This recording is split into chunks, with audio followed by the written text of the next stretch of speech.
1, 2, 3. Open your eyes.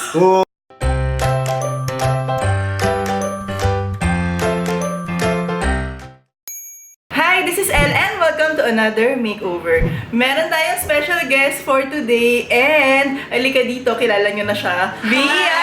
Via, hello! I'm Benek. Ay, ayan, si Al. Alika rin dito. Dito, tabi-tabi tayo, para kasya tayo. Ayan, Via and Al. Nakita nyo na sila dahil sa home office na ginawa natin sa kanya. Kung hindi nyo pa napapanood, lalagay ko yung link dyan sa description. Masyado akong natuwa, kaya sabi ko, Yun nga eh. Baka Kinontrata na ako, dun pa lang. Oo, ginagawa pa lang niya. Sabi ko, by October sana gawin naman natin yung master bedroom. Kaya andito na tayo ngayon sa master bedroom nila. So, anong plano natin? Gusto ko yung parang... Gusto mo hotel feels. Ayun. Yung parang yung pag may bisita, mahihiyang pumasok. Ay, nakakaya naman pumasok. Mga ganon. Ay, pwede bang tumapak? Mga ganon. Mga ganong level. Napaka-high class naman itong kwarto na to. Ganon. Yun ang goal dito. Tapos, yung bed kasi nila ngayon, queen, papalitan natin ng king na bed. Dahil hindi daw sila kasya dito. Dahil lahat sila ay, hello! Ay, ang cute! Hello! Anyway, na-distract na kami. Ano nga ulit yun? Ano na nga ulit? So, sa color scheme naman, ano bang na-imagine? Ayaw niya kasi ng dark. So, parang mga beige. Neutral pa rin. Tapos, ano bang gusto mong accent? Wala akong anong ganun sa ganun. Hindi, pero mas gusto ko yung ano talaga, sa lighting. Lighting. Oo, Yun ang sa habol lighting. niya. Oo, sa lighting. So, wala ka pa kailan kahit anong Oo. color. Pink! Ito, fuchsia. Ganito ganyan. Okay lang, okay. Okay lang. Yun lang, di rin ako Hindi may rin. sa pink. Siguro mga green. Medyo ano naman. Emerald. Actually, ang cute na na-imagine ko na Oo, siya. emerald deep, naman. Deep na green. Green. So, ayun, super excited na akong gawin to. Abangan nyo yung magiging result later. Before we start, please do subscribe to my channel for more home makeover, design tips, design advice, and you may follow me on Instagram. And of course, kung hindi pa kayo nagpa-follow sa kanila sa vlog nila, Via Austria. yes, at Family vlog. pati yung Instagram nila, follow nyo rin. So, Yay. ayun lang, abangan nyo mamaya. Surprise din natin sila ulit. Yay! Ito yung bedroom nila pagpasok. Ayan na siya. Tapos, ito yung bed. Usog natin ng ganun. Tapos magiging bongga yan. Magagawa tayo ng mataas na headboard dyan. Ang ganda, laki ng balcony nila. Ayan yung TV area. Papagawa tayo dyan ng custom na cabinetry pang dadagdag ng storage. Tapos, dyan din natin lalagay yung vanity. So, ayun lang. Very simple ng room nila ngayon. Very minimal. So, ikikipa rin natin siya na minimal pa rin. Kasi yun yung gusto nila. Yung malinis lang yung itsura, ganyan. Pero, dadagdagan natin ng functionality. And of course, ng aesthetic update itong space nila. So, ayun lang. Alika, start na natin to. Makeover na to.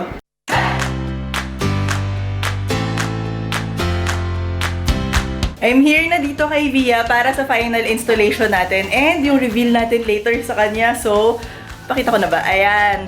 Medyo buo na siya eh, kaya ayoko man pakita. Kakabit siya ng curtain doon, tapos naglilinis si kuya ng floors natin and magde-decorate na lang tayo at saka, ayun lang.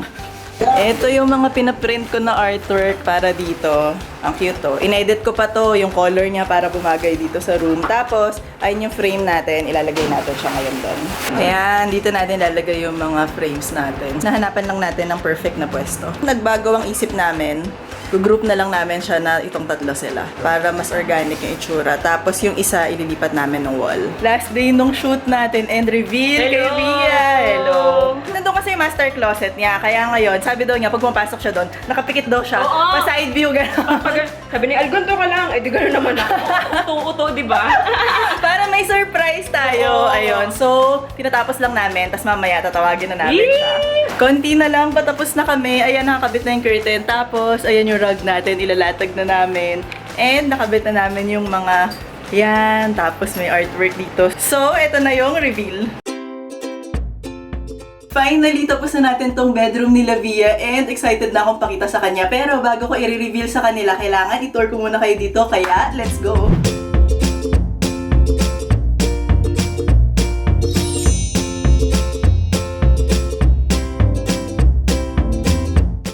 Ito yung main door door nila, pagpasok mo, meron silang blank wall dito. Actually, dito sa buong room, ito lang yung medyo malaking blank wall. So, naglagay tayo dito ng mini gallery wall. Pero hindi na yung sobrang dami, hindi na yung mga typical na ginagawa ko kasi gusto ko ng mas simple, mas clean dahil ang gusto nilang look very modern lang, yung malinis lang tignan. And yung pinili rin natin ng mga artwork, medyo geometric lang, tapos may texture lang na ganyan. Tapos, inedit ko siya, parang yung colors niya, very calm lang. Hindi tayo naglagay ng mga bright colors. Tapos, dito naman, sa isang side ng wall nila, is yung kanyang media area. Ang request kasi nila dito sa room, gusto nila ng lalagyan ng TV, media area nila, pero gusto nila ng mas maraming storage. Kasi before, yung lalagyan nila dito, yung ano lang, yung nabibili lang, mas small lang, ganyan. Kaya pinagawa natin to, and lahat to, drawer siya. Ayan, malalalim to ng drawer para meron silang lalagyan pa ng mas maraming bagay, ganyan. Tapos, nagpalagay rin tayo dito ng shelf para meron tayong space for konting mga decor, ganyan. Pero simple lang, konti lang nilagay natin, very minimal. And, ang isa pa sa request nila is gusto nila ng mga iba-ibang lighting dito. Kaya,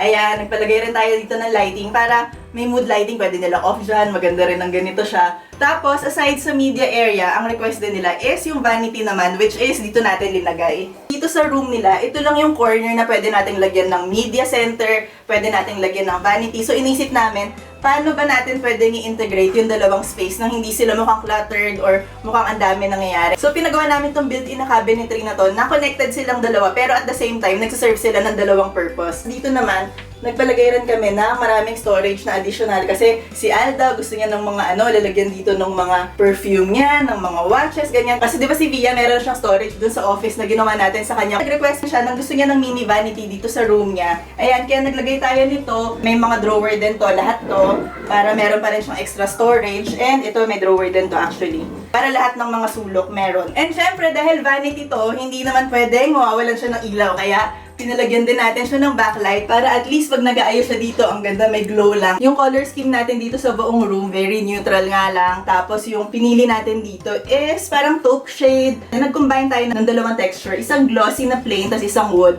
Pero nagko-complement lang yung color nila sa isa't isa. Bagay lang silang dalawa. And itong cabinets na to, ito lahat is from Smee Home. Kung gusto nyo i-check, meron silang Facebook page. Ayan, nilalagay ko rin yung link sa description box. Pinaint din pala natin yung wall kasi before yung wall niya medyo yellowish yung pagkakakolor. Ang ginawa namin is pinaint namin siya ng gray lang na warm. Very light lang. Anyway, dito naman sa side na to, meron silang sliding door dito. Meron din sila nitong parang blinds. Dahil ang gusto natin mas cozy, kaya nagpalagay lang kami dito ng curtain. Diba? Nakaka-cozy rin siya. Tapos, dito naman sa corner, naglagay tayo ng accent chair. Very relaxing lang tong area na to. Ang ganda ng chair niya. Ang lalim niya, ang lapad niya, pero low profile lang siya. At saka yung shape niya, very modern. Bagay na bagay dito sa look ng room natin.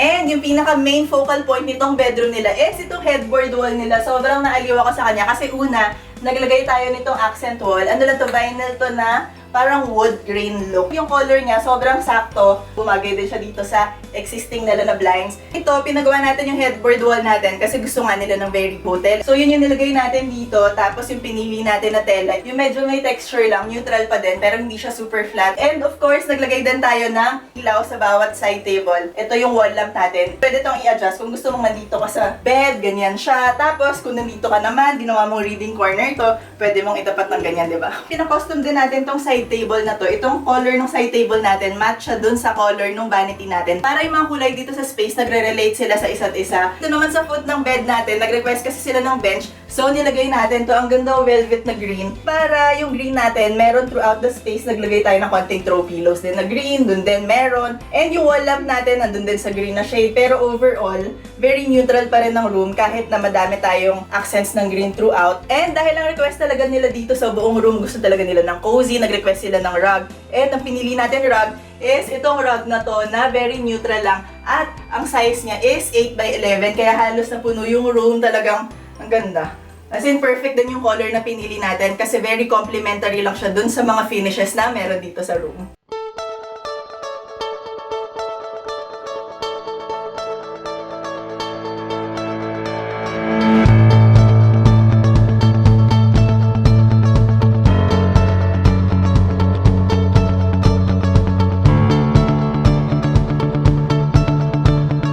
So So that's our makeover dito sa bedroom nila Via, and natutuwa ako sa kanya kasi na-achieve natin yung goal nila na very hotel feel, tapos neutral color, may mga accent lang ng green, and sobrang linis lang yan tignan. Na-achieve din natin yung gusto nila ng mga pailaw na ganyan. Tignan mo yung background natin, no? Ang ganda. So both sides dito sa bed area tsaka dito sa TV area nila sa vanity, meron tayong mga pailaw na ganyan para overall very balanced yung mga accent light natin dito. So ayun, hopefully magustuhan nila. Tatawagin ko na sila para sa big reveal natin. But before that, please do subscribe to my channel for more home makeovers, design tips, design advice, and you may also follow me on Instagram. Kaya ayun, tawagin na natin sila. Let's go, excited na ako. Nasa ibang mundo na naman ako eh. So, nalalagay yung room niyo dati. I remembered. I remember. So, ito na ha. 1, 2, 3. Open your eyes. Oh!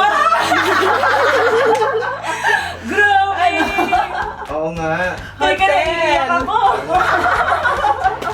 Ang ganda! Wait na, naiiyak ako. Naiiyak talaga ako. Iba talaga, El! Wala!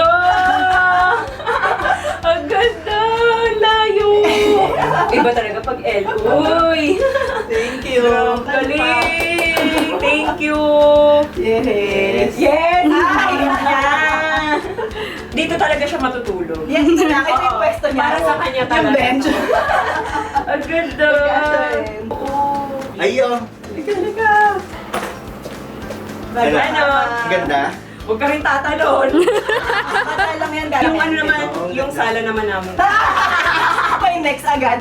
Ala, salamat. Yung nagkamali. Thank you. Thank you din. Yan yung ayos. Bye-bye. Bye-bye. Galing.